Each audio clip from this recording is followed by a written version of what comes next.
Hello, boxing aficionados.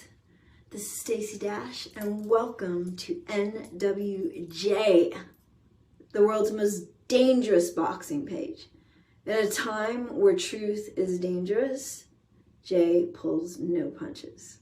So get your hands up and keep swinging. And don't forget, subscribe. Peace.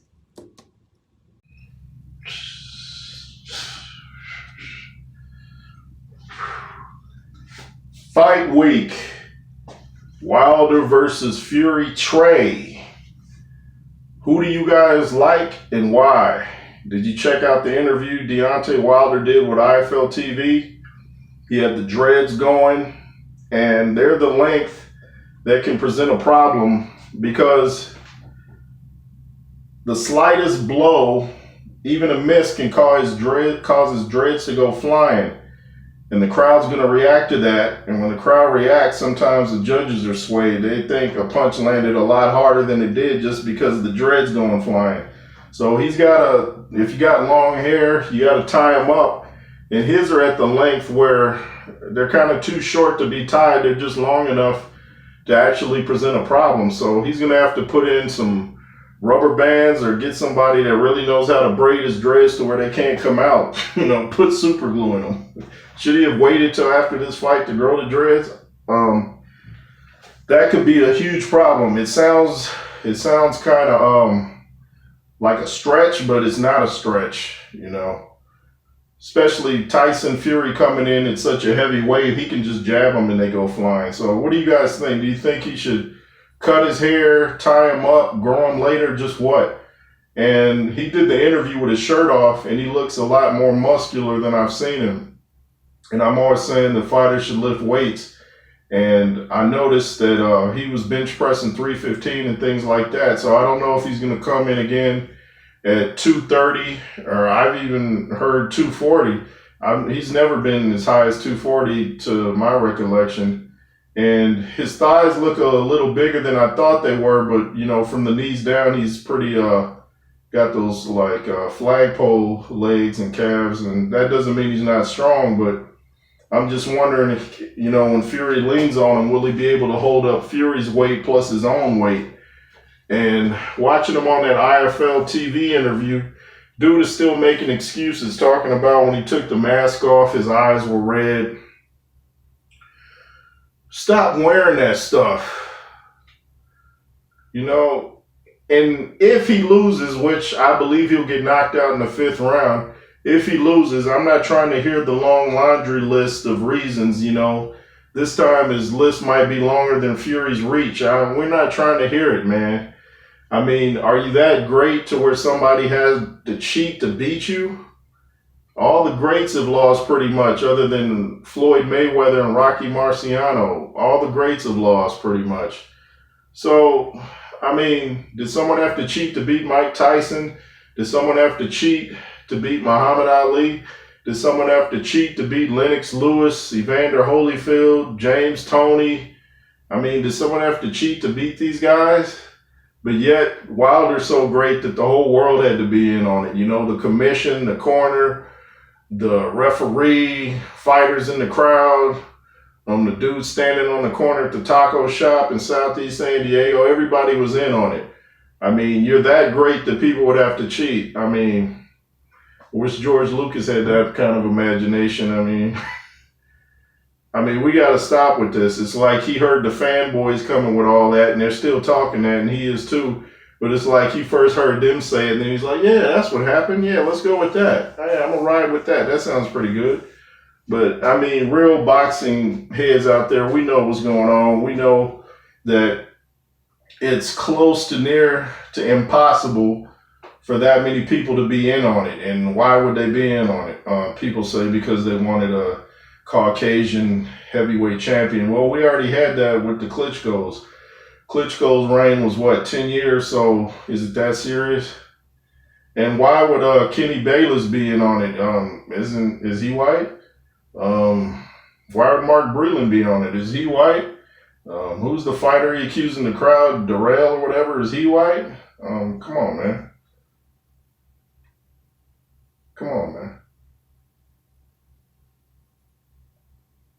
it's just incredible that people are still talking this, and the fight is coming up, this weekend.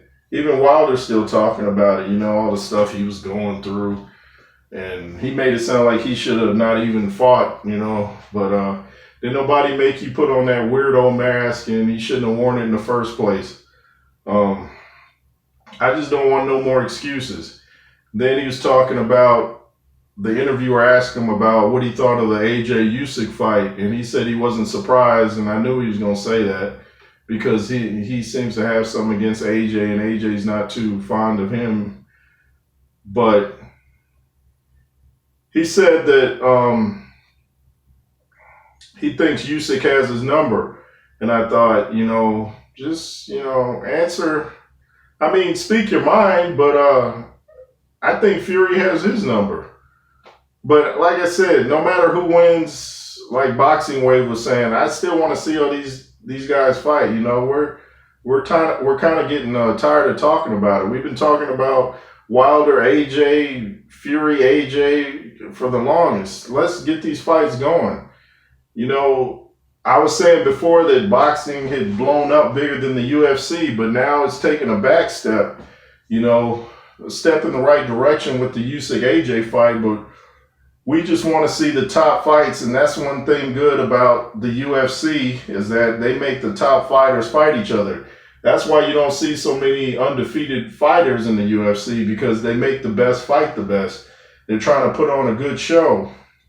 But boxing, guys are trying to protect their records, like the Floyd Mayweather syndrome. Everybody wants that O on their record. And, back in the days, you weren't even considered a great fighter till you had a couple of losses, because that showed the trainers and promoters that you would learn something and you've been in deep waters and you're ready for a title shot. But now everybody, wants to play it safe. And you can't even diss AJ for losing to Usyk, because at least he's got the best resume out of Wilder and Fury. He's fighting the top guys. He fought Klitschko. Fury fought Klitschko, Packin, Dillian White, Pulev, Ruiz twice. Just fought Usyk. So, I mean, the dude's easily got the best resume. I mean, not only is it the best, it's the best easily. And by the way, I think it's time to send McCracken packing. I forgot that McCracken was splitting his time with Joshua and the Great Britain Olympic boxing team. So he wasn't, from my understanding, even giving Anthony Joshua his full attention for a title fight. So, I mean, he was looking out for his career. It's time for AJ to look out for his career. Look at how Fury improved from his first fight with Wilder to his second. He got rid of Ben Davison and brought in Sugar Hill and knocked out Wilder, which nobody saw happening. But he knocked him out, and they're teaching him how to sit down on his punches. So changing trainers is a big step. I've always talked about when Lennox Lewis got rid of Pepe Correa and brought in the world's best boxing trainer, Emmanuel Stewart, changed his career. He probably wouldn't have been considered one of the all-time greats had he not done so. He only lost one more fight under Emmanuel Stewart, and he clearly won that rematch without a tune-up. Had Hasim Rahman land like that right on the Don King symbol. So, I'm talking about, the heavyweight division in general. There's a lot going on, and a lot of people are forgetting about Michael Hunter. This guy's going to be a problem too. Hunter's one of the guys that predicted that Usyk would win against AJ. Usyk beat Hunter. I'm trying to think. I guess it was in the amateurs, but he beat Hunter. And I think Michael Hunter can present a problem for a lot of people. He seems to take a good punch. He's energetic. And, I believe he was a cruiserweight before when he fought Usyk. So, there's some guys out there that are going to make a real impression. And what do you guys think of the Frank Sanchez F.A. Ajagba fight on the undercard? Now, I want to see if Ajagba might talk a little. He was talking trash to Deontay online before, so I don't know if they have any more press conferences, if he's going to be talking to Deontay, but he needs to focus on Frank Sanchez, who has 19 fights and 13 knockouts. I forget F.A. Jagba's record, but I'm actually picking Frank Sanchez to win this fight because of his busyness. And I don't think F.A. has the best chin. You know, I've seen him knocked down. But I think Frank Sanchez's busyness and the fact that he's in Canelo's camp and them dudes in Canelo's camp are just G's. So I think Frank Sanchez is going to win this fight. I believe Frank Sanchez was his last fight. The other guy was doing some acting job or something when he trying to act like he got fouled. So he's going to be a problem for F.A., I believe. This will be his toughest fight. And it looks like a heated up undercard. So, yeah, I'm looking forward to this. I want to see what both guys weigh at the weigh-in. I'm thinking Tyson Fury might come in around the same weight as the last fight. Hey, if it ain't broke, don't fix it. If it worked last time, then why change anything? Just start where you left off. And, you know, once he connects for Wilder, I think Wilder's going to have a flashback of the last fight. And I think he's going to go back to throwing them windmill punches, unfortunately. And Malik can try to calm him down in the corner, you know, make him realize, hey, this is a different fight, different night. You got a new trainer, a new corner. And, you know, you have to learn to keep your composure. That's one of the good things about having a great trainer. It's not just the things they teach you in the gym, but to keep you relaxed on fight night, because fighting in the gym is great, but it's not the same feeling as fighting in front of, you know, a packed house and your adrenaline's pumping. You got the cameras everywhere. The lights are on, heating you up. So it's a lot different to be in the gym. I mean, you're taking real shots, and it's no joke. People get, you know, seriously hurt in the gym.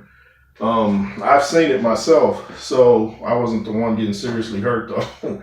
But you know, you have to just have a corner that can calm you down. Say you have a terrible round, or you don't know what you're doing, or you're just, you know, fatigued from the moment. You got to have a corner that calms you down and adjust your game plan. If something's not working, you got to be able to adjust. You have to adjust. You don't just say, well, it should work. It worked on paper, so I'm going to stick with it. If it ain't working, you got to switch it up. If you're jabbing all night and just hitting nothing but the guy's arms, you got to figure out, well, how do I get his arms down? Do I hit him in the elbow? Do I go to the body more? Do I come up the middle? You got to switch up. And, you know, I've seen even NFL teams that seem to have a game plan, and then, you know, when it's time to execute, it's not working, but they still stick with it. You know, it's like, well, you see it's not working, man. Try something new. Raiders should have tried something new and not even played the Chargers. You see what happened. Raider Nation, where you at? What's up, Gruden? Boat boys in the building. Yeah. Anyway, back to boxing. This will be a big night of boxing. I really look forward to it. Things are unfolding. Usyk is the heavyweight champion. Fury's the heavyweight champion. I remember when Chris Rock told a joke back in the days about Rocky IV. Director's cut looks great, by the way. And he was talking about two white guys fighting for the heavyweight championship. And he said, boy, that Steven Spielberg is something else. And now we see two champions that are white. And the Klitschko's were white.